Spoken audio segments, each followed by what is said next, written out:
నమస్తే అండి. నేను వాణి. ఈరోజు మనం 'ఒకరికి ఒకరం' అనే ఒక మంచి కథను విందాం. షాపు నుండి ఇంటికి వచ్చాడు జితేంద్ర. శృతి గొంతు తారాస్థాయిలో మోగుతుంది. రేపు పొద్దున్నుంచి ఇలా ఇల్లంతా చిందరవందర చేయకూడదు. నేను సర్ది పెట్టలేను. బుద్ధిగా మీ పని మీరు చేసుకోవాలి. అర్థమైందా? పిల్లలిద్దరూ బిక్క మొహాలతో పుస్తకాలు బ్యాగ్లో సర్దుకుంటున్నారు. ఈరోజు ఏమైంది శృతికి అనుకుంటూ లోపలికి వచ్చాడు జితేంద్ర. జితేంద్రని చూడగానే ఒక్క గంతులో వచ్చి చుట్టుకున్నారు పిల్లలు. ఇద్దరికి ముద్దులు పెట్టి సోఫాలో కూర్చొని షూస్ విప్పుకుంటున్నాడు జితేంద్ర. శృతి ముఖం ఇంకా చిరచిరలాడుతూనే ఉంది. ఏమైంది అని అడిగాడు జితేంద్ర.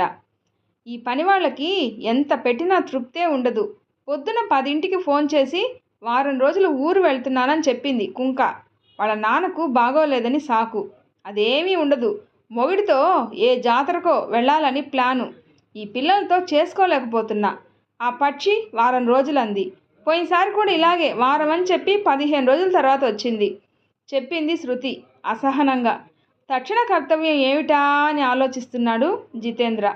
పని మనిషి రాకపోతే చేసుకోలేకపోవడం ఒక సమస్య కాదు. పని మనిషి లేదు, అన్ని పనులు మనమే చేసుకోవాలి అన్న సైకలాజికల్ ఫీలింగు ఎక్కువ అసహనాన్ని తెచ్చిపెడుతూ ఉంటుంది. రేపు పొద్దుటికల్లా తల్లి తిరిగి వచ్చేస్తుంది. ఆవిడ ఇంట్లో కనుక ఉంటే శృతికి ఇంకా కష్టంగా ఉంటుంది. కోడలికి ఏమీ సహాయం చేయకపోగా తల్లి పార్వతి నస మాత్రం పెడుతూనే ఉంటుంది. ముందు శృతిని ప్రసన్నం చేసుకోవాలి అనుకున్నాడు జితేంద్ర. బట్టలు మార్చుకుందామని గదిలోకి వచ్చాడు జితేంద్ర. పెద్దవాడికి 7 ఏళ్ళు, రెండోవాడికి 4 ఏళ్ళు. ఇంట్లో ఏదో పెద్ద ఉపద్రవం వచ్చిందని అర్థమవుతుంది పిల్లలకు. అయితే పిల్లలకు భరోసా ఏమిటి అంటే తండ్రి మంత్రం వేసి ఏ సమస్యనైనా ఇట్టే పరిష్కరిస్తాడని. ఇప్పుడు సమస్య రాధా ఆంటీ రాకపోవడం కదా అన్నాడు జితేంద్ర. అవును, ఇప్పుడు ఎలా? క్వశ్చన్ మార్క్ మొహం పెట్టాడు పెద్దవాడు. మనం ముగ్గురం కలిసి చేస్తే సరి తేలిగ్గా చెప్పాడు జితేంద్ర.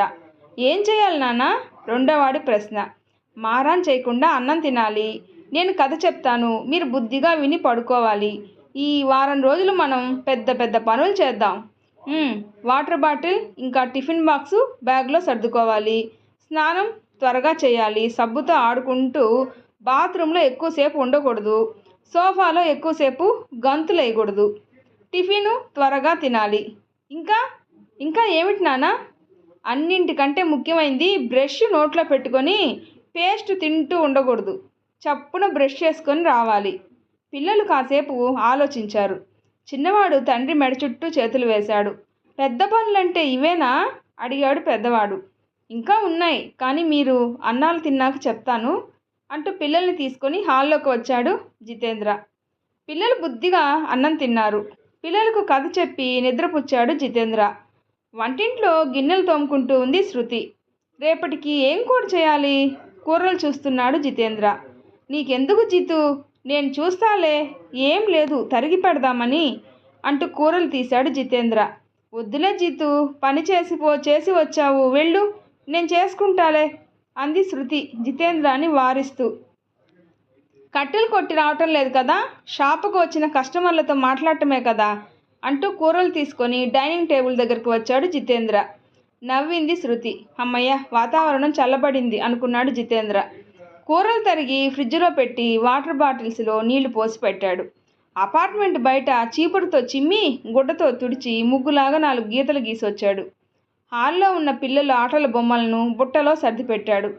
శృతి దోసపిండి మిక్సీలో వేసుకుంటూ ఉంది. జితేంద్ర ఇల్లంతా చిమ్మి మాప్ స్టిక్తో బాల్కనీ దగ్గర నుంచి మొత్తం ఇల్లంతా తొడవటం మొదలుపెట్టాడు. సగం చేసేసరికి నీకెందుకు జితు, నేను చేసుకుంటాలే అంటూ చేతిలో స్టిక్కు లాక్కుంది శృతి. అబ్బా వదులు, నువ్వు చేసే పని నువ్వు చెయ్యి, నేను చేసే పని నేను చేస్తాను అంటూ మళ్ళీ స్టిక్కు లాక్కున్నాడు జితేంద్ర.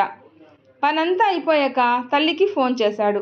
అమ్మ, రేపు ఎన్నింటికి వస్తున్నావు? బస్టాండ్కి రానా? వదిలేరా, శాంత కూడా వస్తుంది, ఇద్దరం కలిసి వచ్చేస్తాం. శాంతను వాళ్ళ ఇంటి దగ్గర దించి అదే ఆటోలో వచ్చేస్తానులే చెప్పింది పార్వతి. శాంత పార్వతికి పిన్ని కూతురు. వీళ్ళ కాలనీకి దగ్గరలోనే ఉంటుంది. సరే అమ్మా, ఏదైనా ప్రాబ్లం ఉంటే ఫోన్ చేయి, వెంటనే వస్తాను అంటూ ఫోన్ పెట్టేశాడు జితేంద్ర. తెల్లవారింది. 9 గంటలు. పిల్లలు బస్సులో స్కూల్కి వెళ్ళిపోయారు. బట్టలు వాషింగ్ మిషన్లో వేసి టిఫిన్ చేయడానికి కూర్చున్నాడు జితేంద్ర. శృతి ఇంట్లోనే కేకులు తయారు చేసి కాలనీలో ఉండే వాళ్ళందరికీ అమ్ముతూ ఉంటుంది. శృతి రకరకాల డిజైన్లలో కేకులు చాలా రుచిగా చేస్తూ ఉంటుంది. ముందు రోజు వచ్చిన ఆర్డర్స్ని చూసుకొని రెండో రోజు చేసి పంపిస్తూ ఉంటుంది. అందరిళ్లకు కేకు డబ్బాలు ఇచ్చి రావటానికి గోవిందు అనే కుర్రాడిని పెట్టుకుంది. శృతికి సహాయంగా పని మనిషి రాధ 3 పూటలా వచ్చి పనిచేసి వెళ్తూ ఉంటుంది. ఈ 10 రోజులు రాధ రాదు కాబట్టి తనొక్కటే అన్ని పనులు చేసుకోవాలి. అదే కాక అత్తగారు ఇంకాసేపటికి వచ్చేస్తుంది. పార్వతికి సెల్ ఫోన్ ఫ్రెండ్స్ చాలామంది ఉన్నారు. పొద్దస్తమానం వాళ్ళతో చాటింగ్ చేస్తూనే ఉంటుంది. సాధారణంగా వయసు వాళ్ళు పని పాట లేక కోడలని తిట్టుకుంటూ ఉంటారు. మా తరంలో అయితే మేమెంతో అణుకుగా పెద్దవాళ్ళని చూసుకున్నాం.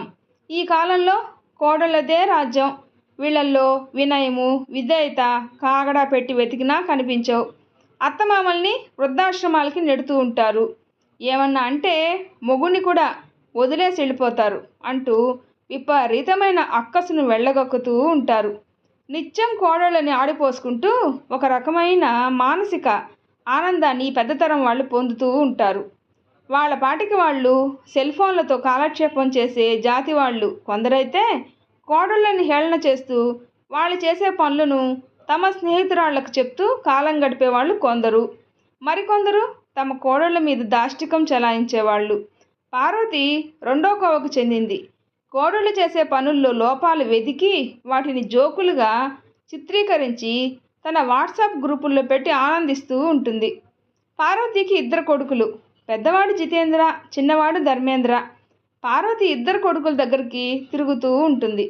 అప్పుడప్పుడు బంధువులతో ఫ్రెండ్స్తో కలిసి తీర్థయాత్రలు కూడా చేసి వస్తూ ఉంటుంది. చిన్న కోడలు సృజన ఉద్యోగం చేస్తుంది. వాళ్లకు ఒక్కటే పాప. అక్కడ కనుక పార్వతి ఉంటే చిన్న పిల్లను చూసుకోవాలి. అందుకని పెద్ద కొడుకు దగ్గరే ఎక్కువ కాలం ఉంటూ ఉంటుంది. ఇంట్లో ఉండి అన్నీ చక్కదిద్దుకుంటూ కేకులు చేసి సంపాదించే శృతిని చూసి పార్వతి అప్పుడప్పుడు దెప్పుతూ ఉంటుంది. అత్తగారు చిన్న మాట సాధింపుగా అంటే మొహం పగిలేలా సమాధానం చెప్తుంది సృజన. అందుకని పార్వతికి చిన్న కోడలంటే ఒకంత భయం. శృతి వైఖరి దీనికి భిన్నంగా ఉంటుంది. అత్తగారు కొంచెం సాధింపుగా మాట్లాడితే చాలా వరకు మౌనంగానే ఉంటుంది. మరీ అతి అయితే మాత్రం జితేంద్రతో చెప్పి బాధపడుతూ ఉంటుంది. అంతేగాని పార్వతితో యుద్ధం చేయదు.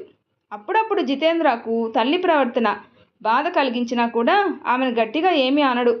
తల్లికి తను తమ్ముడు తప్ప ఇంకెవరున్నారు, చాదస్తంగా ఏదో అంటే పట్టించుకోకూడదు అని భార్యకు సర్ది చెప్తూ భార్యను ప్రేమగా చూసుకుంటూ బాధ్యతగా ఉంటాడు. వర్తమానానికి వస్తే అప్పుడే ఆటో దిగి వచ్చింది పార్వతి. వాకిలి ముందు వేసిన ముగ్గు చూసి మూతి తిప్పి ఇంత లక్షణంగా వేసింది ముగ్గు అనుకొని సెల్ ఫోన్తో ముగ్గును ఫోటో తీసింది. ఎందుకంటే ఆ ఫోటో తన స్నేహితురాళ్ల వాట్సాప్ గ్రూపుల్లో పెడితే బ్రహ్మాండమైన రెస్పాన్స్ వస్తుంది. తల్లి చేతిలోని బ్యాగ్ తీసుకున్నాడు జితేంద్ర. ఎలా ఉన్నావమ్మా అంటూ సోఫాలో తల్లి పక్కన కూర్చున్నాడు. అత్తగారికి మంచినీళ్లు తెచ్చిచ్చింది శృతి. కాసేపు తల్లితో మాట్లాడి షాపుకు వెళ్ళాడు. కాసేపటికి రాధ పనిలోకి రావట్లేదని చెప్పింది శృతి. వెంటనే నీరసంగా మొహం పెట్టింది పార్వతి. ఏమిటో అమ్మాయి, ఒకటే కాళ్ళ నొప్పులు, పైగా తలనొప్పి అంది. మీరు టిఫిన్ తిని పడుకోండి అత్తయ్య, కాస్త విశ్రాంతి తీసుకుంటే తగ్గుతుంది అని అత్తగారికి టిఫిన్ తెచ్చిపెట్టింది శృతి. ఒక రకంగా చెప్పాలంటే పార్వతికి ఆనందంగా ఉంది. ఈ 10 రోజులు పని మనిషి రాదు. ఇంట్లో పని, కేకుల పని, పిల్లల పని అన్నీ శృతి ఒక్కటే చేసుకోవాలి. దెబ్బకు తిక్క కుదురుతుంది అనుకునింది మనసులో. మధ్యాహ్నం భోజనం చేసి పడుకుంది పార్వతి. జితేంద్ర గొంతు వినిపించేసరికి లేచి వచ్చింది. షాప్ నుండి వచ్చాడు జితేంద్ర. శృతితో కలిసి భోజనం చేస్తున్నాడు. కాసేపు పిల్లలతో కబుర్లు చెప్పి తన రూమ్లోకి వెళ్ళింది పార్వతి. ఆ టైంలో ఫ్రెండ్స్తో చాట్ చేసుకుంటూ ఉండడం అలవాటు. తల్లి అటు రూమ్లోకి వెళ్ళగానే సైలెంట్గా పని మనిషి చేసే పనులన్నీ చేసి పెట్టాడు జితేంద్ర. ప్రశాంతంగా కేకులు చేసుకుంది శృతి. సాయంత్రం 4ంటికి హాల్లోకి వచ్చిన పార్వతికి ఆశ్చర్యం వేసింది. ఇల్లంతా నీట్గా ఉంది. అంట్ల గిన్నెలు లేవు. వంటిల్లు శుభ్రంగా ఉంది. హాల్లో కూర్చుని పిల్లలకు హోంవర్క్ చేయిస్తోంది శృతి. కోడలి మొహంలో అలసటే లేదు. ఏమైందబ్బా అనుకునింది పార్వతి. ఈరోజు కేకులు చేసే పని లేదా శృతి అంది ఉండబట్టలేక. మధ్యాహ్నమే చేసి పంపించేశాను అత్తయ్య బదులిచ్చింది శృతి. రాత్రి అన్నం తిని పడుకుంది పార్వతి. ఆవిడట నిద్రపోగానే మొత్తం పని చేసేసుకున్నాడు జితేంద్ర. రెండో రోజు పొద్దున్నే పార్వతి నిద్రలేచి చూస్తే పిల్లలు స్కూలుకు తయారవుతున్నారు. వంటింట్లోకి వెళ్ళి చూసి అలాగే నిలబడిపోయింది పార్వతి. చాలా శుభ్రంగా ఉంది. ఇల్లంతా గుడ్డ పెట్టి తుడిచినట్లుగా తళతళలాడిపోతుంది. శృతి చాలా ప్రశాంతంగా ఉంది. పార్వతికి అయోమయంగా ఉంది. ఇదేదో తేల్చుకోవాలి అనుకునింది మనసులో. అయితే ఆమె కొడుకు జితేంద్రకు ఆవిడ ఏమనుకుంటుందో తెలుసు. అందుకే మధ్యాహ్నం మెకానిక్ని తీసుకొచ్చి హాల్లో ఉండే టీవీని పార్వతీ గదిలోకి మార్చాడు. ఇప్పుడెందుకురా అర్థం కావటం లేదు పార్వతికి. హాల్లో శృతి కేకులు చేసుకుంటూ ఉంటుంది కదమ్మా. పైగా కంప్యూటర్లో ఆర్డర్స్ అవి చూసుకుంటూ కస్టమర్స్తో మాట్లాడుతూ ఉంటుంది. అలాగే కంప్యూటర్లో చూసి కేక్స్ డిజైన్లు అవి వేసుకోవాలి.